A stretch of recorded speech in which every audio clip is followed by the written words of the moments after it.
right.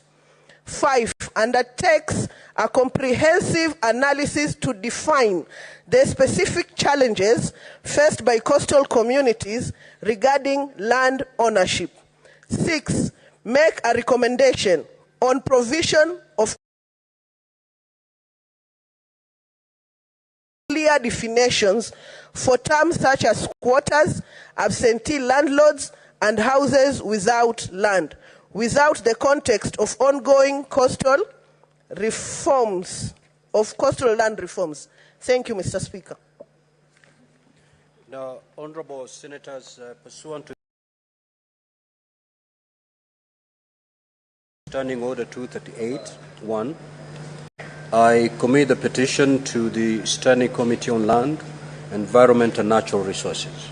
In terms of Standing Order 238(2)(a), the committee is required in not more than 60 calendar days from the time of reading this prayer, which is today, to table a report in the Senate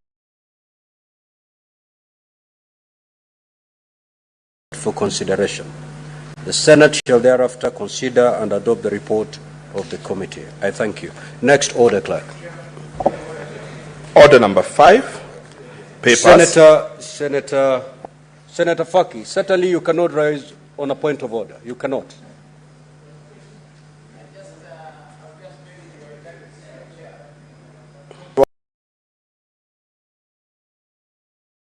Allow us to comment on this important petition brought in by Senator Miraji. As you are aware, land is a very important... Senator Faki, kindly take your seat. Acquaint yourself with the amended standing orders as far as petitions are concerned. Next order.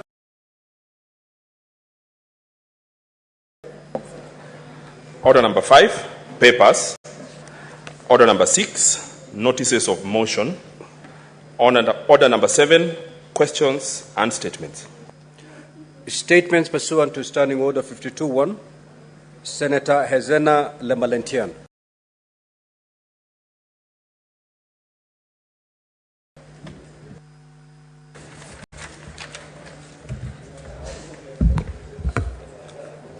Thank you, Mr. Speaker, and I rise pursuant to Standing Order 52(1) to make a statement on an issue of general topical concern, namely the election observation mission of the presidential and parliamentary elections to the Republic of Rwanda, organized by the Forum of Parliaments of the member states of the International Conference on the Great Lakes region. Mr. Speaker, sir, the Parliament of Kenya participated in an election observation mission to Rwanda from the 8th to the 19th of July in 2024. This mission was organized by the Forum of Parliaments of the member states for the International Conference on Great Lakes region, and the Kenyan delegation, which included Senator Wahome Wamatinga, MP, Honorable Mugambi Rindikiri, MP, and myself, accompanied by Ms. Lilian Osundwa and Mr. Polycarp Matara from the Senate Secretariat, were part of the 26-member team from the 5 FP-ICGLR member states that included the Central African Republic of Kenya, Tanzania, South Sudan, and Zambia. The mission was led by the Right Honorable Moses Moyo, MP, and the second Deputy Speaker of the Parliament of Zambia. Mr. Speaker, sir, the delegation was honored to be part of an international observation group accredited to observe the 2024 general election in Rwanda. The observation mission entailed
noting that polling stations closed at the scheduled time and voters still in queues were allowed to vote. The closing process was conducted in the presence of political party agents and election observers.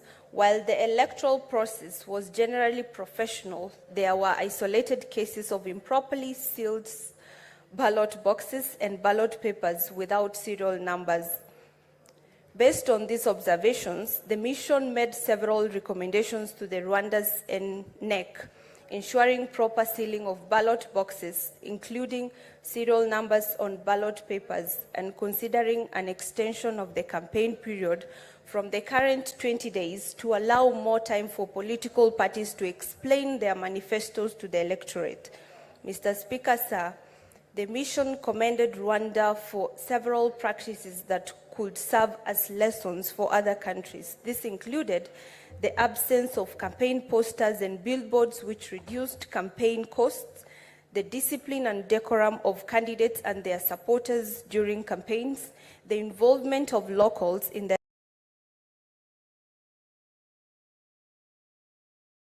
electoral process, including the decoration of polling stations and peacefully guarding them, and the inclusive voting process that allowed voters without identification cards to vote after verification. Mr. Speaker, sir, in conclusion, the mission praised Rwanda's electoral process for its unity and responsibility. They noted that Rwanda has a legal framework to address electoral disputes, ensuring that any grievances will be handled through established structures, promoting peaceful dispute resolution. The mission expressed gratitude for the opportunity to participate in this significant event and thanked the Speaker and the Clerk for their facilitation. Mr. Speaker, sir, overall, the Rwandan election demonstrated the strength of unity and responsibility, setting a commendable example for other member states in the Great Lakes region. Thank you.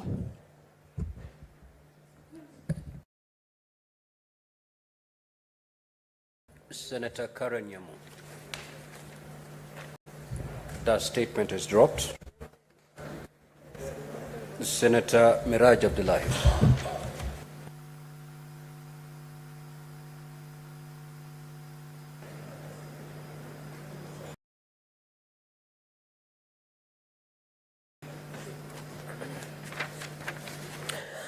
Thank you, Mr. Speaker, sir. I rise pursuant to Standing Order 52.1 to make a statement on matter of general topical concern, namely the matter of expensive, tedious process of replacement of lost academic certificates by Kenya National Examination Council, NEC. Mr. Speaker, sir, following public complaints about the torturous process of application for replacement of lost certificates, the NEC issued a brief feedback on their former Twitter handle, clarifying that they do not replace lost certificates and that instead they issue a certificate letter. In that clarification, they listed the number of documents that must be attached during process of application, including application fees, as follows. 1, a copy of lost certificate result slip, mandatory. Number 2, copy of ID. 3, passport size photo. 4, police abstract. 5, confirmation from the Registrar of Persons, NSSF building 7th floor, Upper Hill, Nairobi, and a payment of cash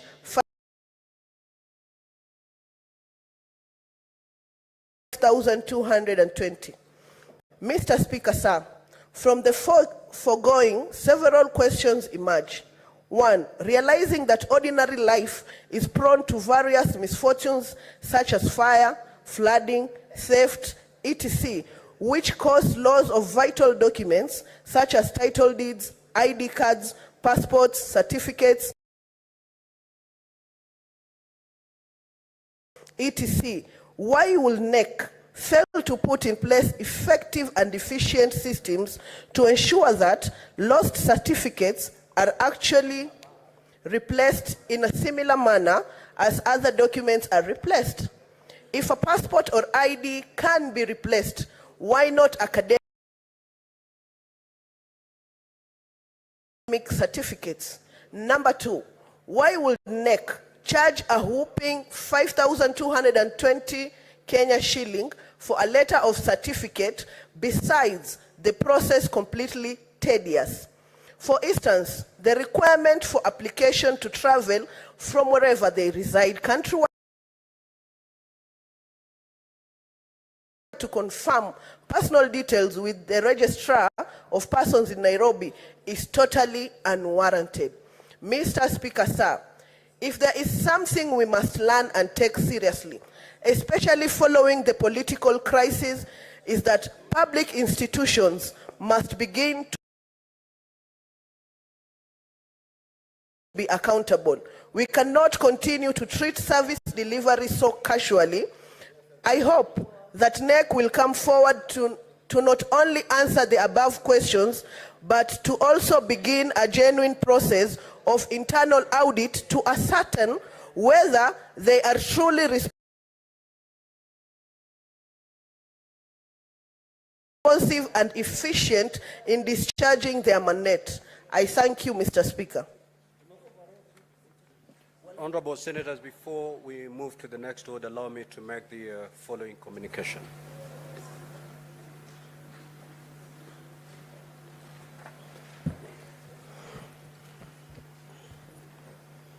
I would like to acknowledge the presence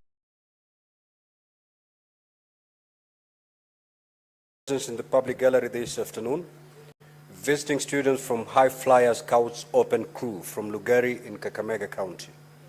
The delegation comprises 1 teacher and 12 students who are in the Senate for a one-day academic exposition. Honorable Senators, in our usual tradition of receiving and welcoming visitors to Parliament, I extend a warm welcome to them, and on behalf of the Senate, on my own behalf, wish them a fruitful visit. I will call upon the Senator for Kakamega, Senator Boni, to extend a word of welcome.